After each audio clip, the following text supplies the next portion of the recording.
Hey everybody, it's Chainsaw Reacts back once again. Another reaction for you guys. Take us, of course, to continue the journey of Transformers Prime. This is Season 1, Episode 9, Convoy. Now, last episode, we did our little test to see about the footage and everything, and taking away some of the opacity and all that, and it seems to have worked for now, so we're going to continue the journey and continue on.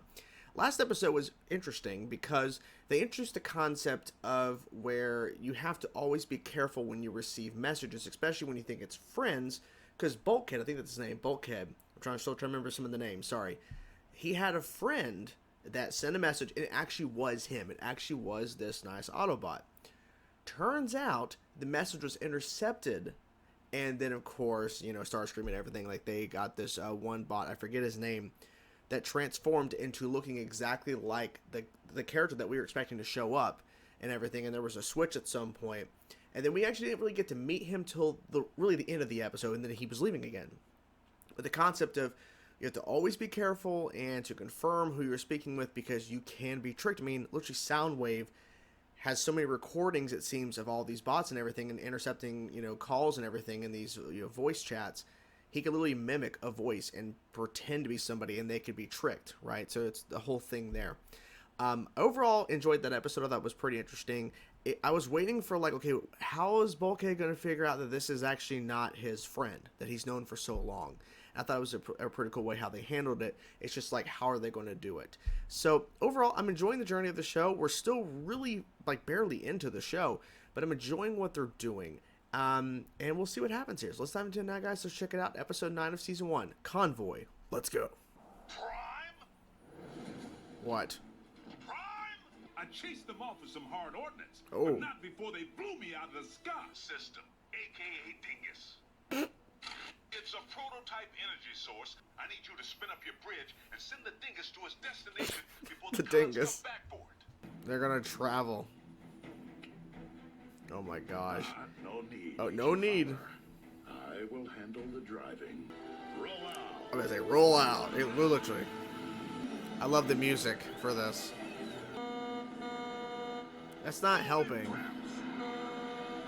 They're transporting in an unarmed civilian truck. You're saving my bacon here, Prime. I am proud to be of service. How about some radio? You How about seem some like radio? a Nashville sound kind of guy. Wingnut, dingbat, sky guy. Watch your rear views. I'm not picking up anything. They must be utilizing a cloaking technology. Something tells me this is not Decepticons. Not Decepticons. Well, I'll be dipped. They're roadkill. You can't reveal yourself. That's the unfortunate part. Gentlemen, who are these guys? Well, they want the Dingus. In your cover. Damn. Ooh.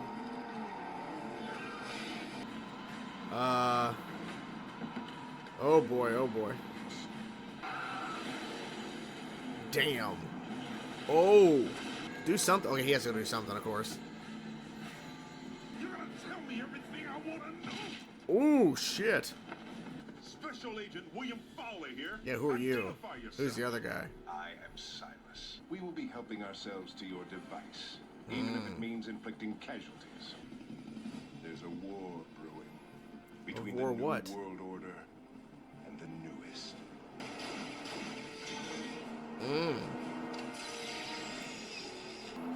Come on. Do something. Come on. Let us say, where's RC at? Okay. Do not take your Silas lightly.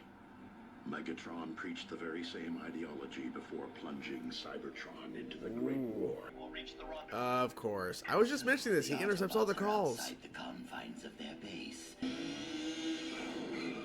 Nice. Oh.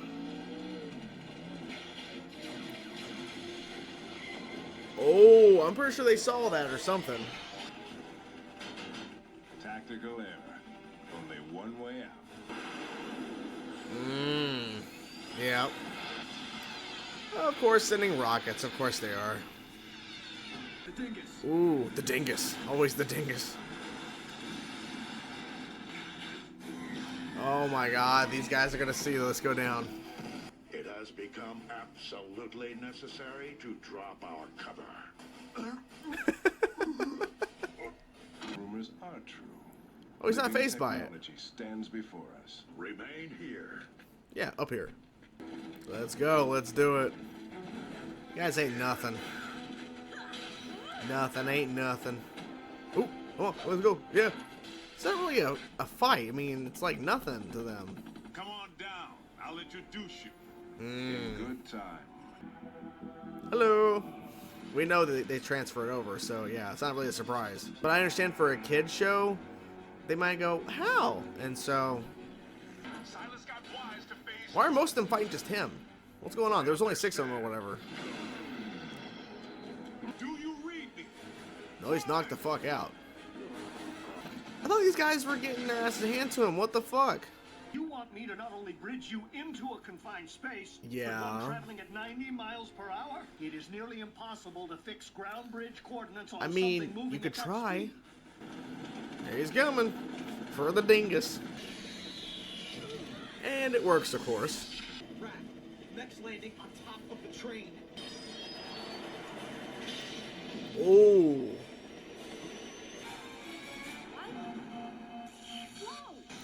And they're gonna come face to face with this guy. Come on, man, get up. Come on, man. You want a slice of this? Oh. We'll do ya! What she said. Okay, here we go. Come on. And they left. And she's like, I did. I got them to go away now. Never leave the enemy with the spoils. Shit. It's blowing up the railway. Make sure Bulkhead gets my guitar. I think they're gonna die. Where's Optimus? Where do you think he is? He's actually trying to, save shit. Oh my god. That guy's still knocked out. Well played, visitor. But Mech still has home field advantage and Are you and the children Yes, good. intact? Yeah, intact. And there you have it, guys. Episode 9 of Season 1 of Transformers Prime. And this episode was decent. But I think the larger implications that they were setting up in this episode is going to be impactful moving forward. In terms of the concept of the episode, the dingus, which is like, why are they calling it a dingus? I know it's an abbreviation, but still, they're calling it a dingus. It's like bomb, radiation thing, whatever. And they can't transport it, so they're going to do a mission. They're going to be transporting it from one spot to the other. The large implication I've been referring to is human villains. Like an actual human villain, of course, Clancy Brown. Of course, Clancy Brown, he's so good at being a villain, right? Of course, he was Lex Luthor for a number of years on Justice League Unlimited, and I think he was Lex Luthor in the Superman animated show too, but still, perfect voice casting for a villain, and he's this character called Silas that discovered he heard. So he wasn't shocked when he saw Decepticons who decided to infiltrate this episode, which was just there to keep the other bots from interfering with the whole train sequence in the third act. But when Decepticons revealed themselves out of the fighter jets, and then of course the couple of the bots that were actually there, RC, Bulkhead, Optimus, and Bumblebee, when they all revealed themselves as the bots, right, in their bot form, he wasn't surprised. He's like, yeah, I heard rumors. I'm like, rumors from who? I guess there's been like probably sightings or like things people are saying online or something. So maybe he heard about something. I don't know, because there was no more real information to go off of. Because like if you'd spend more time, you're like, okay, what rumors? Where? Like who said? Like, did you hear there's robots roaming the world? Like, don't know. It's not important. But he wasn't phased. I'm like, oh, this guy's gonna be surprised. No, he's not. No. And we really don't know his motives per se or his group, because he says, well, there's different, there's two worlds, or there's two like sides and everything. So I guess he's just trying to, be the most powerful to have the upper hand. I guess that's what he's kind of doing. But he's not done. He's just taking a break or taking a breather from all this stuff, because he blew up the the railway and everything, and Optimus had to stop the train and all that, and Miko and is it Jack or is it Jake or whatever? Yes, I'm not bad with some of these names. Like, they thought they were gonna die. Like, no, you're not gonna die, guys.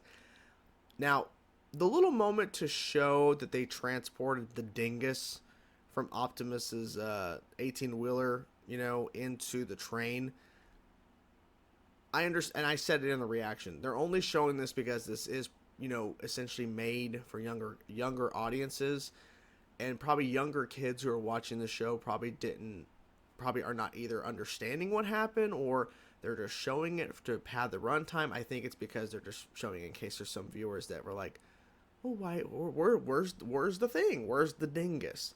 So they show it, and the way they did it was actually going into his eye, and then showing the flashback of, like, you know, when they're in the tunnel and all that. So I was like, I know how they did it, but I also understand I'm somebody is an older individual, older. It's way too weird to say that, but I'm definitely an older in the demographic of watching the show who could still enjoy the show, because this show isn't made for young. There's shows that are made for young kids, and there's shows that are made that are animated that are targeted younger audiences, but older audiences can enjoy them, like this show, because it is dark at times. So it definitely isn't like a little kiddie Transformer show. But they showed that because there might be some young audiences that go, well, how did it, like, what? It wasn't on the 18-wheeler? I think the reveal of RC in the back of his 18-wheeler, that was a good reveal when she popped out with her fake rider and everything in the cars. They also had to show it too at times when the cars crashed. It showcased the guys are okay inside, even though they're bad guys, they're the villains, which they all look the same with the same, you know, mask and outfit and everything. Inside's the only one that looks different. It's because of budgetary things. They couldn't make too many different kind of characters for this, so they had just the same generic model for every single character they were showcasing. But they had to show like a brief couple seconds. They're okay. There was a couple times they didn't, but there's other times where the car rolled off the side of a cliff or whatever. The guy is fine. He's crawling out. Those two guys, their car flipped a bunch of times from Bumblebee causing. I think it was Bumblebee who did that, and they flipped a couple times. And it shows the two guys like whoa, like what? Like, you didn't need to do that. But if you don't, then maybe people imply, oh, they just murdered some people.